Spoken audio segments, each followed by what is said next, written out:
사무엘하 7장은 아주 중요합니다. 하나님께서 다윗과 언약을 맺은 겁니다. 이제 모든 게 전기가 됐습니다. 하나님 줄만 붙잡으면 무조건 축복하고 무조건 너를 지켜주고 너의 자손을 통해서 대대손손 이 나라를 회복시켜 주겠다. 아주 하나님하고 약속을 한 거니까 그럼 뭐 이거는 틀림없죠. 그리고 나서 이제 8장에 나오는 거니까 하나님 약속이 정말 어떤지 한번 보여주는 겁니다. 맛보기와 같아요. 그래서 제목이 승리하는 하나님의 나라다. 조금 어려운데 다윗은 가는 곳마다 다 이겼다는 거예요. 다윗은 뭐 복이란 축복이란 축복은 다 받았다. 뭐 똑같이 해석을 할 수가 있습니다. 우리 보면 이제 정복 전쟁이 나오는데 무력으로 침공해서 주위 나라들을 이제 속국화시키고 조공을 받게 하고 수비대를 구축합니다. 다윗도 좀 이렇게 안정이 되니까 다른 나라와 별 차이가 없네. 제국주의의 모습이 보인다. 이렇게 보면 안 됩니다. 그리고 이제 전쟁하고 나서 포로들에 대한 이 처리 과정들이 굉장히 잔인한 부분들이 나와요. 그래서 자칫하면 이 해석을 잘못하면은 핵심을 놓칠 수가 있습니다. 다윗의 그 전쟁과 이 전쟁은 하나님의 약속의 근거를 두고 있는 겁니다. 약속의 근거를 안 두면 자기 멋대로 전쟁을 할 수가 있는데 그게 아니고요. 아브라함하고 약속한 약속이 있습니다. 아브라함하고 무슨 약속이 있습니까? 이스라엘 땅이 애굽 강에서부터 유브라데 강까지 딱 정해놨습니다. 그 이후로 넘어가잖아요. 그 안에 거는 하나님께 주신 약속의 땅이니까 믿음으로 정복하면 됩니다. 그 안에는 믿음이 없으면 이제 자기 안 돼요. 그 약속에 근거한 전쟁이에요. 그러니까 영토 확장이라든지 왕권 강화라든지 국제적인 위상의 회복이 아닙니다. 그건 따라오는 거예요. 따라오는 겁니다. 하나님 약속 붙잡고 그냥 전쟁을 했죠. 그리고 이 정복한 이 나라들이 이스라엘 주위에 있으면서 하나님은 안 배우고 하나님 백성들에 대해서 굉장히 무시를 하고 그리고 막 어떤 조폭 같은 오랫동안 이스라엘 백성들을 막 두고두고 괴롭힌 그 사람들입니다. 근데 그게 뿌리가 안 뽑혀요. 여러분 아무리 애들이요 그렇게 해도 잔병치레 마yan 애들은 잘 안 자라요. 잘 먹고 잘 자고 막 이렇게 해야 잘 자랄 텐데 이스라엘은 늘 잔병치레를 한 거예요. 주위에서만 너무 주위의 나라들이 못돼가지고 하나도 이스라엘 안 도와주고 이렇게 하니까 하나님 나라가 회복이 되질 않아요. 하나님 약속에 붙들린 종이 딱 세워지니까 그때부터 이제 하나님은 이제 약속이 이루어지도록 하고 있는 겁니다. 그래서 나쁜 주인 나라들 심판을 하고 그리고 이스라엘 나라가 위협이 없도록 합법적으로 그 땅에 딱 뿌리를 내리도록 권리를 확보해 주고 있는 것입니다. 그러면서 안정이 딱 옵니다. 이게 얼마나 오래 걸렸습니까? 정말 오래 사사기를 거치지 광야 시대, 사사기 시대 그리고 나서 왕정 와가지고 다윗 때도 안 되고 다윗 때가 아니고 사울 때도 안 되고 딱 다윗 때 와가지고 이게 이루어지는 겁니다. 하나님 나라 세워지는 게 참 이게 부흥이 한번 오는 게 쉽지가 않습니다. 그래서 우리는 이 본문을 볼 때 첫 번째로 다윗 전쟁의 성격을 알아야 됩니다. 이스라엘의 전쟁은 하나님의 전쟁입니다. 그 말은 뭐냐니까 전쟁하는 목적이 세상과 달라요. 하나님의 뜻을 이루어 드리는 것입니다. 그러니까 국방력하고 군비하고 아무 상관이 없습니다. 그래서 전쟁을 할 때마다 무슨 기도를 하냐, 질문을 하냐. 이 전쟁이 과연 하나님께서 기뻐하시는 전쟁입니까? 동기를 늘 점검을 하는 것이죠. 동기를. 그래서 하나님께서 뜻에 맞으면 하나님께 허락한 것이면은 하나님께서 내 편이 되어 주셔서 내 능력, 군비, 군사력하고 아무 상관 무조건 이기는 겁니다. 우리가 불안하니까 좀 준비를 해서 가긴 해야 되겠지만은 우리도 최선을 준비해야 되겠지만은 결정적인 승리는 하나님께서 주신다는 겁니다. 그게 약속이 되어 있는 거예요. 사울은 너무 불안해가지고 용병을 많이 샀습니다. 용병을 사려면 돈이 필요하거든요. 그래서 아말렉 그 짐승들 죽이려 했는데 막 살찐 것들 이게 가져온 이유가 뭐냐니까 이 돈이 되거든요. 그리고 늘 상비군을 두었습니다. 그래서 신치가 건장한 사람들 불러서 군인을 삼습니다. 그런데도 불구하고 사울 때는 늘 블레셋 때문에 너무 고통을 다 당해요. 그리고 고전을 많이 하고 결국에는 블레셋에 의해서 길보아 전투에서 본인과 아들 셋이 죽고 이스라엘은 거기서 완패를 합니다. 그 이유는 무엇입니까? 사울이 믿음이 없어서 하나님 뜻에 딱 맞는 전쟁을 하지 못했고 하나님을 내 편으로 못 끌어들였기 때문입니다. 다윗도 너무 잘 나갈 때 나중에 이제 사무엘하 끝부분에 가면은 요압에게 인구 조사를 지시를 합니다. 요압이 왕이 하지 마세요. 하나님께서 얼마나 축복을 했습니까? 요압같이 믿음이 없는 친구가 왕에게 조언을 하는데도 굳이 인구 조사를 합니다. 군사 숫자를 이제 세려고 한 겁니다.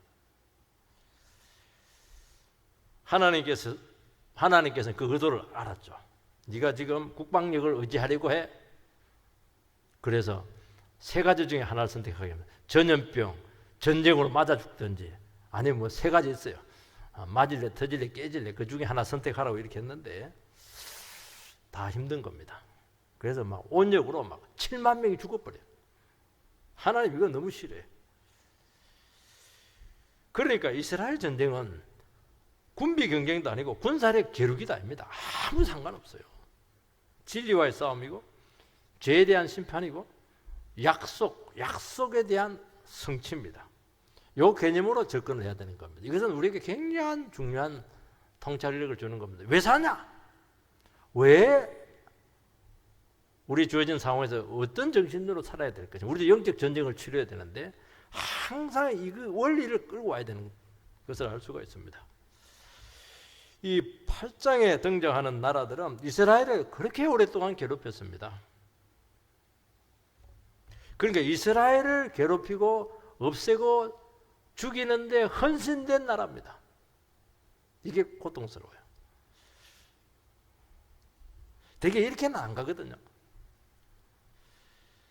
특히 블레셋은 다윗이 제압할 때까지 제일 그들을 괴롭혔습니다. 여기 보면 하맛이 나오고 소바가 나오고 다메섹이 나오는데 지금으로 말하면 그 시리아죠. 그 당시에는 암몬입니다. 암몬으로 나중에 통합이 돼요. 지금도 이스라엘과 앙숙이지만 그때는 뭐 늘 쟁탈전입니다. 주도권 싸움이에요. 길앗 동쪽을 두고 계속 그냥 주도권 싸움을 합니다. 에돔은 어디냐? 에돔은 야곱의 배달한 게 아니고 쌍둥이 형이잖아요. 그런데 버림받습니다. 그게 늘 옆구리에 가시처럼 막 열등감으로 계속 아프게 하는 거예요. 빠지질 않아요. 하나님께서 지금까지 그들을 지켜주셨던 것입니다. 그런데 그 정도예요. 이게 다 회복이 돼야 되는데 이 여러 가지 문제들이 있는데 이 문제들이 극복이 돼야 되는데 그냥 달고 가는 겁니다. 물론 뭐 그렇게 사는 것도 괜찮아요. 병이 있으면 그 병 달고 사는 것도 뭐 상관은 없어요. 그렇지만 병 낫고 사는 게 100배 낫죠. 이게 가난하게 사는 것도 좋지만은 하나님 이번에 막 그냥 축복해 달라고 그렇게 사는 게 훨씬 더 낫죠. 하나님께서는 이번에는 다윗을 통해서 그들을 심판합니다. 다윗 이전에서는 늘 침체가 되어 있고 늘 우상 섬기다가 주위 나라부터 계속 고통을 당합니다. 다윗이 딱 등장하면서 부흥이 왔을 때 그때 막 산적해 있던 한 1000년 정도 끌었던 그 문제들이 싹 해결이 됩니다. 그러니까 하나님 앞에 준비된 이 성도 한 사람이 얼마나 위대한지 많은 사람이 아니에요. 다윗 한 사람 딱 나타나니까 싹 해결이 되는 겁니다. 여러분 교회가 연약하고 침체하면은 위축될 수밖에 없어요. 그런데 부흥하면 살아납니다. 그전에는 뭐 문제가 많아요. 성도 숫자도 적고 예산도 적고 그리고 뭐 사람들 성질도 막 이상하고 마음에 드는 사람 하나도 없고 전부 다 문제가 되는데 아니에요. 딱 중심을 잡고 말씀 가운데 딱 서게 되면은 하나도 문제가 안 돼요. 그리고 하나가 딱 되게 해서 부흥을 주시는 겁니다. 우리 이것을 기도해야 된다는 거예요. 그리고 세상을 제압을 합니다. 근데 무력으로 제압하지 않아요. 진리를 밝히고 권세 있게 말씀을 선포하는 겁니다. 그러면 마귀는 물러가요. 꼬리를 내리게 되어 있습니다. 그리고 진리가 모든 것을 아름답게 만드는 것이죠. 하나님의 진리는 반응을 반드시 불러일으킵니다. 근데 이제 문제, 다윗과 같은 주의 종이 나타나야 돼요. 하나님의 사람, 하나님의 성도들이 나타나야 돼요. 이걸 꼭 목사를 이야기하는 게 아니에요. 여러분 한 사람이 다윗이 될 수가 있는 거예요. 교회가 침체하면 특징이 뭐냐? 이 말씀에 사람이 없어요. 말씀에 설교자가 없고 믿음의 성도가 없어요. 그리고 교회 세상에 막 들어와 있습니다. 근데 종이 하나 나타나가지고 죽기 살기로 말씀을 선포할 때 하나님께서 함께 하시고 축복을 주시고 부흥을 주시는 것입니다. 그런데 하나님의 말씀을 버리면 하나님 떠나시고 축복도 거두시고 그때부터 세상에 먹히기 시작하는 것입니다. 이 원리는 뭐 늘 있는 겁니다. 썰물과 밀물이 있는 거예요. 그래서 우리는 어떻게 해야 되느냐?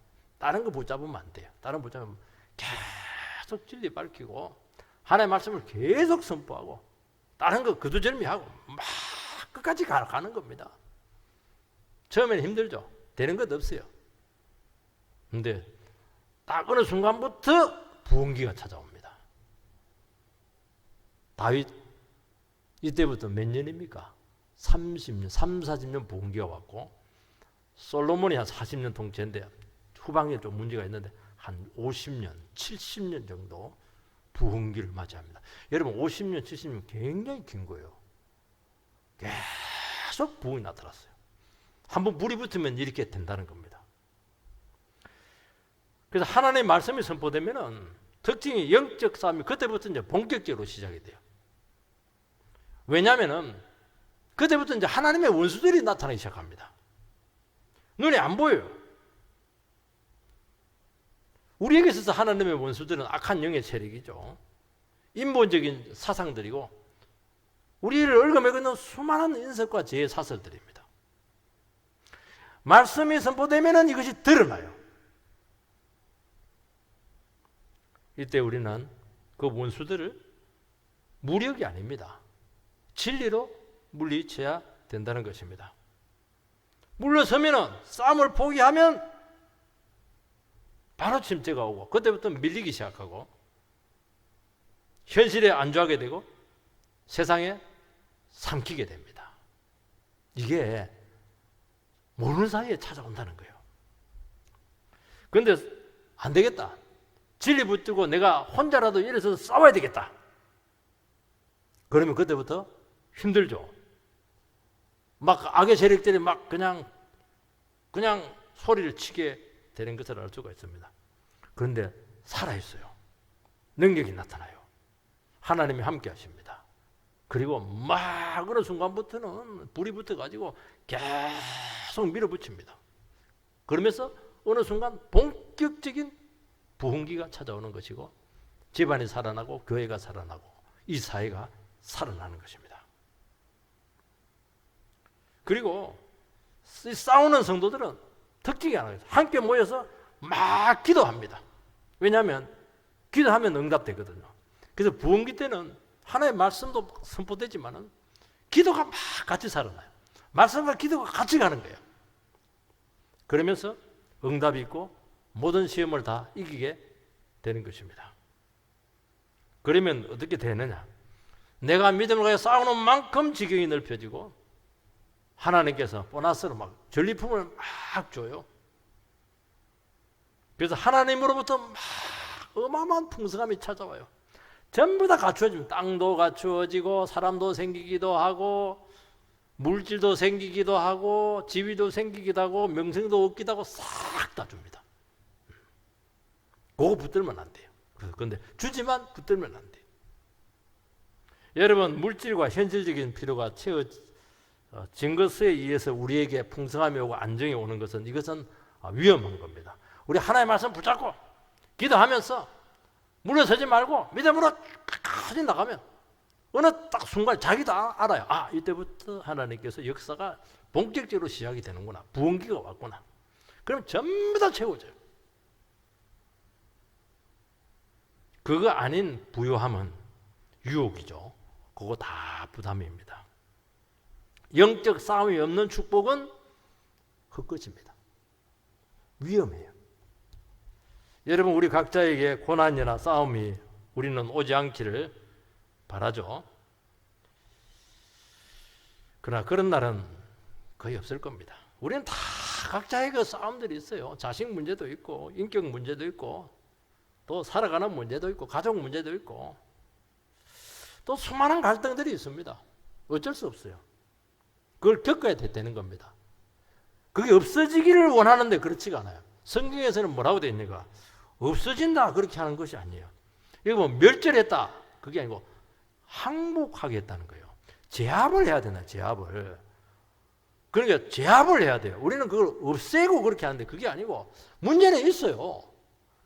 블레셋도 있고 모압도 있어요. 지금도 이게 시리아는 있잖아요.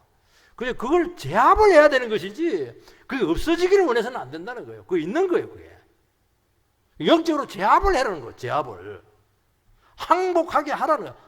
꺾어 놓으라는 거예요. 꺾어야 된다는 거예요. 쉽게 말해서.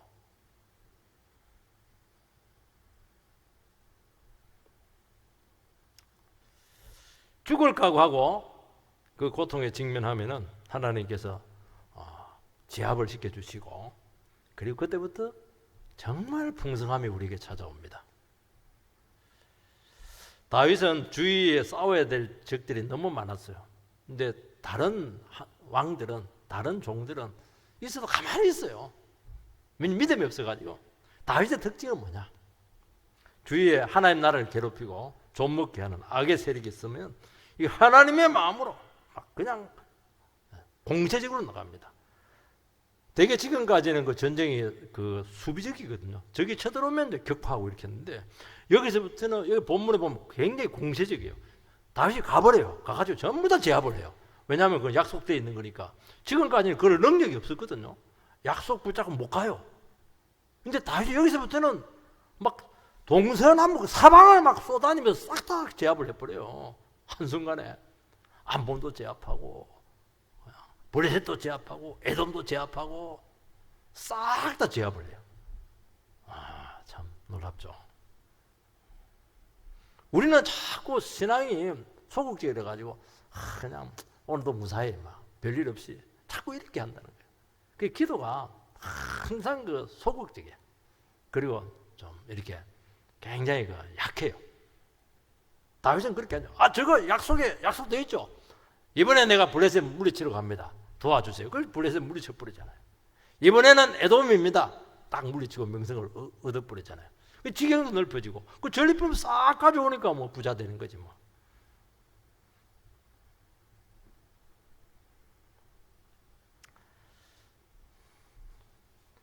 이 정도 안정되었겠다. 이제 부족한 것 없잖아요. 다윗도 그동안 고생했으니까 이제 뭐 누리고 살고 싶지 않겠습니까? 근데 다윗의 특징은 뭐냐? 나에게 싸워야 될 영적인 대상이 나타났다. 이러면 살맛이 딱 나. 살맛이. 우리는 막 또 이렇게 하는데 그렇게 하지 않고 다윗은 막 마치 그냥 막 그냥 식욕이 땡기듯이 그냥 이번에 어떻게 먹어버릴까 막 그냥 절대로 물러서지 않았어요. 왜냐하면 그것이 자기가 사는 길이었거든요. 거기서 모든 축복이 다 나온다는 것을 알았거든요. 축복은 여기서 나온 거예요, 여러분. 하나님께서는 그런 다윗에게 늘 승리를 주셨습니다. 근데 그때 물러가거나 회피하거나 모른 체 하거나 그렇게 되면 중립으로 있는 게 아니에요. 그게 야금야금 치고 들어와가지고 우리를 지배해버려요. 그 싸움이라니까요, 이게. 싸우면 승리만 줄 뿐만 아니라 풍성으로 채우신다. 받으시기 바랍니다. 다윗은 멀리 다른 나라 가서 애굽을 지나가지고 이디오피아 그런 데 가서 하지 않았어요. 터키 그런 데 가서 안 했습니다. 가까운데 약속의 터전 위에서 싸웠습니다. 가까이 있는 원수들이죠. 그 말은 뭐냐? 한계를 정해놨다는 거예요. 무한대가 아닙니다. 무한대. 약속의 한계 안에서 해라는 거예요. 그러면 동기가 분명해져요. 이거는 욕심이 아니다. 정복전쟁이 아니다. 이건 하나님의 약속이다. 거기서 힘이 나오는 것입니다. 그리고 하나님의 약속이라고 하는 것은 가만히 있다고 되는 것이 자동적으로 되는 게 아니고 약속 믿고 싸워야 돼요. 그래서 내 것을 만들어야 되는 겁니다. 기도해서 내 것 만드세요. 믿음을 선포해서 내 것 만드세요. 구체적으로 두 번째는 보면 어떻게 전쟁을 했는가 하는 양상이 나옵니다. 1절 말씀을 보면 이후에 다윗이 블레셋 사람을 쳐서 항복받고 블레셋 사람의 손에서 메덱 암마를 빼앗으니라. 다윗이 가장 먼저 정복한 나라는 우리는 제일 시들시들하고 제일 약한 나라를 정복할 것 같은데 다윗은 특징이 제일 센 놈 딱 붙잡습니다. 이것도 믿음입니다.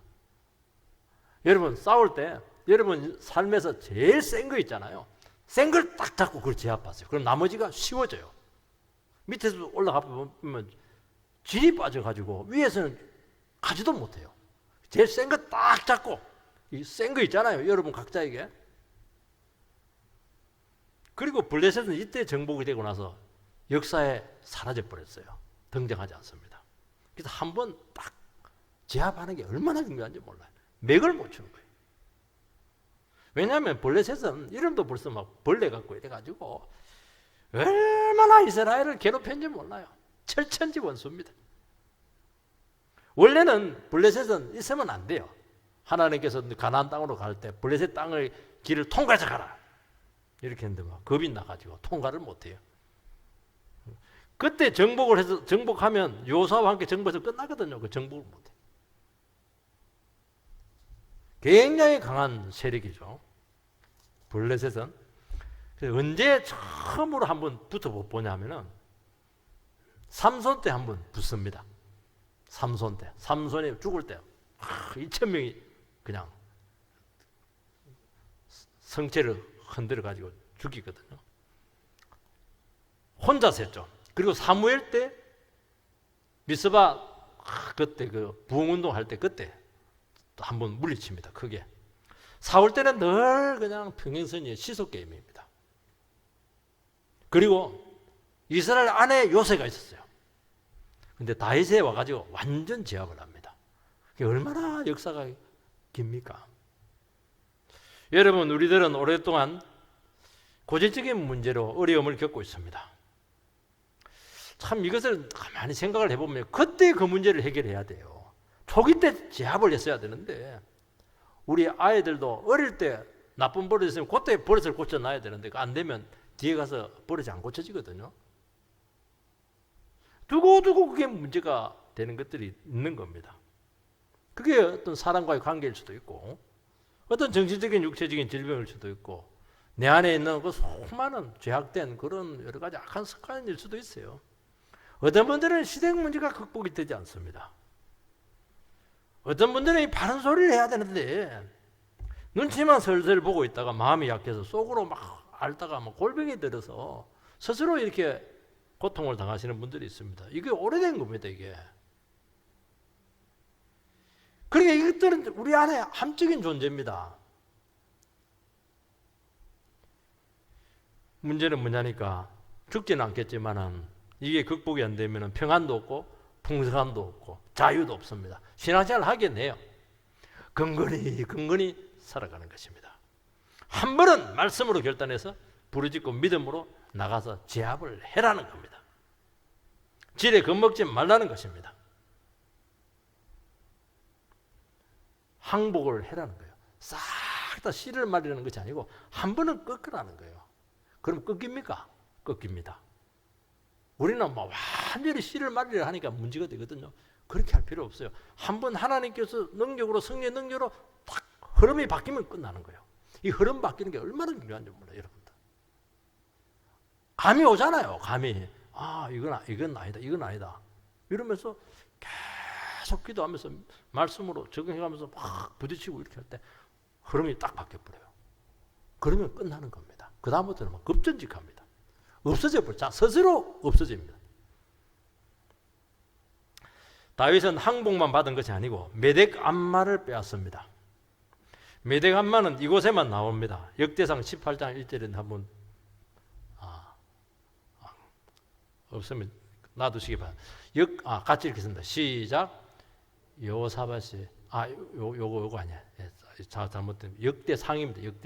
역대하가 아니고 역대상입니다. 거기 보면은 가드와 그 주변 지역이다. 그렇게 나와 있습니다. 메덱 암마 대신에 가드와 그 주변 지역. 메덱 암마 원래의 뜻이 뭐냐니까 암마가 어머니잖아요. 메덱이 이제 굴레, 사슬입니다. 어머니의 굴레 이렇게 되는 것이니까. 블레셋은 5개 성으로 되어 있는데 거기서 최고로 어떤 성이 가드입니다. 가드 주위를 이제 요새로 꽉 채우고 있는데 난공불락이죠. 그런데 메덱 암마 어머니의 굴레를 정복했다고 하는 것은 블레셋을 결정타를 먹이고 정복을 했다는 것입니다. 가장 어려운 요새를 정복했습니다. 여러분 다 할 필요 없어요. 블레셋 많은 것 중에서도 메덱 암마를 딱 정복하면 돼요. 나오잖아요. 우리는 다 정복, 뭐 아스도도 정복하고 뭐 가사도 정복하고 다 정복하는데 그렇게 할 필요 없어요. 딱 핵심을 때리면 돼요. 핵심이 뭡니까? 말씀을 딱 가지고 가면은 보여요. 여기. 그걸 머리를 때리는 겁니다. 예수님도 다 이기지 않았어요. 사탄의 머리를 딱 쳐버렸잖아요. 여러분 우리는 신앙생활을 하지만 내 힘으로 끊어내지 못하는 오래된 죄악들이 있어요. 자기도 알아요. 이것만 해결이 되면 복이 올 텐데 나의 이런 악한 습관만 해결이 되면 나에게 인생의 분기가 올 텐데 이것 때문에 내 인생이 늘 그냥 발목 잡힌다 그런 것들이 있는 거예요. 안 돼요. 안 돼. 청소년들 안 돼요. 예배를 제대로 드려야 되는데 토요일날 저녁으로 정복을 하면은 그냥 내가 복이 올 텐데 이게 안 되는 거예요. 토요일만 되면 막 갑자기 그냥 이게 안 돼요. 비실비실 잠도 안 자고 말이지. 은혜가 안 되는 거예요. 내 심령 속에서 웅크리고 막 둥지를 틀고 나를 막 끌고 가는 것이 있잖아요. 다윗은 이것을 제압해야 된다는 겁니다. 그래서 먼저 그것을 딱 공격을 합니다. 나머지는 쉬워요. 여러분 가드 하면 이제 무슨 생각이 나냐니까 다윗이 제일 블레셋에서 치욕을 받았던 장소입니다. 사울에게 피신했다가 가드왕 앞에서 막 미친 척 해가지고 침 질질 흘리고 이래가지고 막 겨우 살아남았죠. 그리고 또 1년 4개월 동안 거짓말 해가면서 더부살이 했던 정말 다윗의 인생에서 제일 비참했고 제일 처참했고 침체되었던 치욕의 장소가 가드였습니다. 하나님을 그때 믿지 못해가지고 떠나는 바람에 막 어쩔 수 없이 죄를 짓고 방황하고 타락했던 바로 그 처지죠. 가장 비참하고 침체됐던 그 시절 하나님이 결정적인 순간에는 막 목숨은 지켜주었지만은 지금 생각해도 막 아찔해요. 그때 하나님 막 이랬는데 저거 연기다 칼로 찔러버려 그러면 다 죽는 거예요. 근데 하나님께서 기가 막히게 그냥 블레셋 관리대 눈을 멀게 해가지고 아이 저 미친놈을 왜 궁지에 있는가 쫓아내버려 이래가지고 살아났잖아요. 그런데 뭐 지금은 생각도 막 아찔아찔한 거예요. 이게 아찔한데 그때 잘못됐으면 끝이잖아요. 여러분 영적인 삶에서 늘 깨지고 터지고 실패한 그 장소 있잖아요. 지금 생각해도 얼굴을 들 수가 없어요. 너무 아찔한 거예요. 하나님께서는 바로 그 치욕의 장소를 결정적으로 회복시키셔서 그것을 정복하게 합니다. 그래야 우리가 당당해질 수가 있어요. 어떤 분들은 잘못된 만남으로 가정이 거의 깨어질 뻔했던 그 비참한 시절이 있어요. 막 그것 때문에 자살 기도도 했다가 극적으로 다시 은혜 받고 회복되어서 또 이렇게 정복이 되어서 풍성하게 살아가시는 분들이 있습니다. 우리 인생에서 이런 비참한 꼴을, 험한 꼴을 당하고 이렇게 하면 이게 회복이 안 돼요. 꺾여가지고. 우리가 꺾여가지고 회복이 안 돼요. 하나님께서는 그 영혼에게 그 장소, 그 시절을 다시 회복시켜서 보너스로 되돌려 주신다는 것입니다.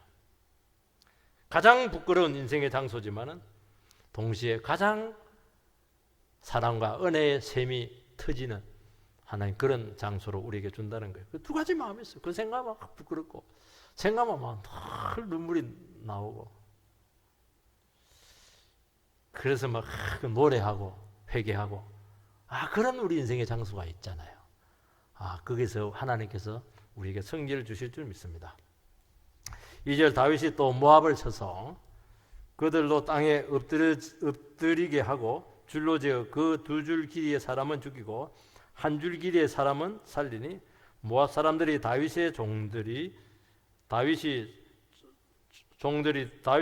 되어 조공을 드리니라. 이제 모압을 처리합니다. 모압을 이제 제압하고 나서 모압은 어찌 보면 다윗에게 있어서 외갓집이 있는 곳이죠. 근데 그때는 굉장히 안 좋았어요. 그래서 포로들을 잔인하게 처리를 하는데 포로들 전부 다 땅에 엎드리게 해가지고 두 줄 길이에 있는 사람은 죽이고 한 줄 길이에 있는 사람은 살립니다. 두 줄 길이는 키가 크고 덩치가 좋잖아요. 전쟁을 할 수 있으니까 전쟁 못하도록 죽였다. 그렇게 할 수가 있어요.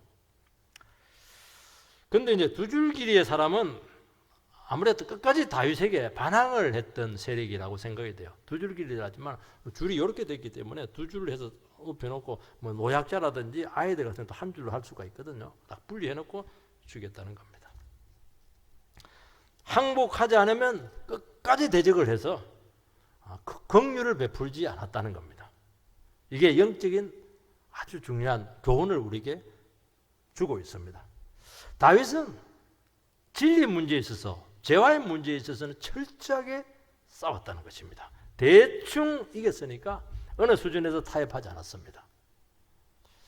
우리는 우리 이익에 대해서, 우리 명예에 대해서는 굉장히 철저한데 이자 뜻이 특히 뭐 이자 받고 떼먹힌 돈 받을 때는 철저한데 죄와 싸우고 말씀을 밝히는 데는 대충 합니다. 예배도 대충이에요. 주님께서는 그렇게 하지 말고 단호한 태도를 취해서 완벽한 승리를 구하라는 것입니다. 그래서 예수님께서 우리에게 가르쳐 주었습니다. 네가 오른손이 범죄하거든 오른손을 잘라버려라. 왼눈이 범죄하거든 왼눈을 뽑아버려라.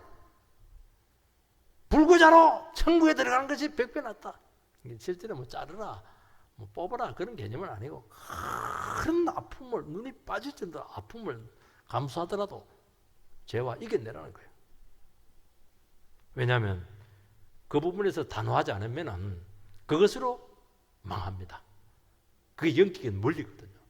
그래서 이게 철저해야 됩니다. 어차피 나는 말씀으로 가겠다. 이나 막 무슨 일 있어도 끝까지 가는 거예요. 그래서 승부를 내야죠. 다윗은 소바왕 하다에셀을 치고 마병 1700과 보병 2만을 사로잡습니다. 이 소바가 나오고 다메섹이 나오고 그 뒤에 하맛이 나오는데 똑같을 거예요. 나중에 이름만 바뀌는 그 치고 나중에 암몬으로 통합이 됩니다. 그 당시에는 이제 세 나라가 이게 각축전을 벌였던 것으로 생각이 되고 소바 왕이 주도권을 잡으려고 유브라데 강으로 진격을 합니다. 강줄기를 잡아야 되거든요. 그런데 소바 왕의 궁극적인 목적은 이스라엘을 제압하는 것입니다. 그런데 다윗이 먼저 가가지고 소바 왕을 제압을 하고 병거 100성만 남기고 나머지 말 뒤꿈치 힘줄을 끊습니다. 다윗은 전쟁하고 나서 철저히 신앙적으로 사후 처리를 했어요. 전쟁 후 처리를 했던 것입니다. 말 뒤꿈치를 지금 말이 얼마나 많아요. 마병 1700인데 100개 남겨놓고 전부 다 말 힘줄을 아킬레스건을 잘라버립니다. 하나님만 의지하겠다는 신앙의 표현이죠. 그리고 많은 전리품이 생겼어요. 그리고 그것을 먼저 하나님께 드립니다. 하나님께 드렸다 하는데 이것을 제사용으로 드렸다는 것이 아니에요. 물론 예배로 헌금으로 바쳤겠죠. 그런데 솔로몬 성전을 짓도록 미리 비축을 해두었다는 것입니다. 그러니까 다윗은 승리하고 나서가 문제거든요. 승리하고 나서 굉장히 잘한 거예요. 말 뒤꿈치 싹 잘라버렸어요. 왜냐하면 이 승리는 하나님께서 주신 승리입니다. 말의 힘이 아니라는 거예요. 그리고 어마어마한 전리품들 축복인데 그것을 하나님께 바쳐버렸어요. 그러니까 하나님이 얼마나 좋아하겠어요. 자기를 위해 쓰지 않고 믿음으로 반응했던 겁니다. 여러분, 우리는 큰 승리가 이루어졌을 때 그때 사람 됨됨이가 나타납니다. 뭐 어려울 때는 다 겸손하죠. 근데 딱 복 받았을 때 이 사람이 끝까지 겸손할 수 있는가? 막 목소리가 달라진다. 이러면 이 사람은 이제 맛이 간 겁니다. 사울은 전쟁하고 나서 이기면 꼭 전적비를 세웠어요. 광개토왕 전적비처럼. 다윗은 예배의 자리로 나가갖고 하나님께 받은 그 축복물을 드리고 승리에 도취하지 않도록 말 힘줄을 잘라버리고 하나님께로 더 의지했습니다. 이게 차이라는 거예요. 이게. 그러니까 다윗은 승리의 원천이 하나님께 있다는 것을 철저히 고백을 한 것이죠. 그러니까 평생을 귀하게 쓰신 것입니다. 여러분, 하나님께서 우리를 축복하고 잘되게 하시고 일어서게 하시고 이렇게 할 때 그게 굉장히 중요해요. 그때 우리 됨됨이 믿음의 본 모습이 나타나요. 내 거 다 챙기고 그동안 누리지 못한 거 전부 다 누리려고 하고 그러면 맛이 가요. 그 다음 안 씁니다. 일회용이에요. 늘 부족한 줄 알고 하나님 도우심밖에 없고 겸손하시기 바랍니다. 이번에 보니까 뭐 손흥민 선수가 막 좀 각광을 받고 이렇게 하던데 그 아버지의 그 교육 철학이 훈련 철학이 나오더라고요. 이름이 손웅정인데 이 사람의 그 자녀 교육의 원리는 겸손입니다. 겸손. 사람들이 얼마나 자랑스러워요. 뿌듯하죠? 기쁘죠? 그러면 두려움이 생긴다는 거예요. 그리고 아들이 어릴 때부터 상을 이렇게 받아오면은 축하한다. 고생했다. 그리고 집에 들어오면서 상장과 상패는 분리수거하고 와라. 우리는 그거 막 벽에다가 막 붙여 놓을 텐데 왜냐하면 이 성과에 만족하면 반드시 주저앉게 된다는 겁니다. 그게 두려웠다는 거예요. 그러면서 아주 유명한 말 합니다. 임파출명접합이 사람인 자 그 다음에 두려울 파자 나올 출자 명성명자 사람은 이름이 나는 것을 두려워해야 되고 저는 이제 돼지 저자죠. 파는 두려워해야 됩니다. 돼지는 뭘 두려워해야 되면 살찌는 거, 빗자는 살찌는 거니까. 사람들은 막 세계 최고입니다. 월드 클래스입니다. 이렇게 하면 아니라는 거예요. 절대로 그렇지 않다는 거예요. 부인합니다. 그리고 축구 선수로 성공하거나 프로 선수가 되어서 돈 많이 벌 생각 해본 적 한 번도 없다는 거예요. 엄한 교육을 시킨 이유는 축구 선수는 경기장에서 재기량을 뽐내는 것 자체가 행복이기 때문에 이 아들이 정말 행복하게 축구를 하도록 하기 위해서 엄하게 가르쳤는데 너무 엄하게 가르쳐서 지금도 속으로 많이 울고 있다고 그래요. 이게 철학이 있는 거예요. 이게 철학이. 겸손 철학이잖아요. 그래서 손흥민이가 계속 욕을 안 들어먹는 이유가 아버지의 겸손 철학을 물려받아서 그래요. 우리가 계속 제대로 쓰이려면 이렇게 돼야 돼요. 아니 믿는지 안 믿는지 모르겠지만은 축구 선수도 그렇게 하는데 우리도 그렇게 할 수 있잖아요. 계속 겸손하세요. 13절 다윗이 소금 골짜기에서 에돔 사람 18,000을 쳐 죽이고 돌아와서 명성을 얻었다는 거예요. 하나님 백성들이 연단받고 낮아졌을 때 얼마나 초라한지 몰라요. 하나님께서는 축복하시고 회복시키셔서 땅에 떨어진 명예를 회복시키십니다. 거두절미하고 다윗은 어디를 가든 이기게 했다는 것입니다. 그 이유는 딱 하나입니다.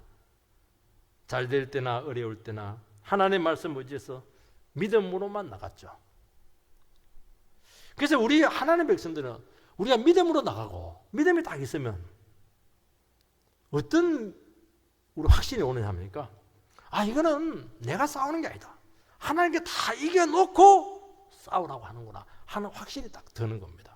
가정은 어려워요. 몰라요. 근데 믿음으로 딱 있으면 우리는 겨우 이기면 다음에는 안 될 것 같거든요. 근데 믿음으로 딱 반응하면 또 이 새로운 상황에서 하나님께서 이기게 한다는 확신이 오는 거예요. 이게 이겨놓은 싸움이다.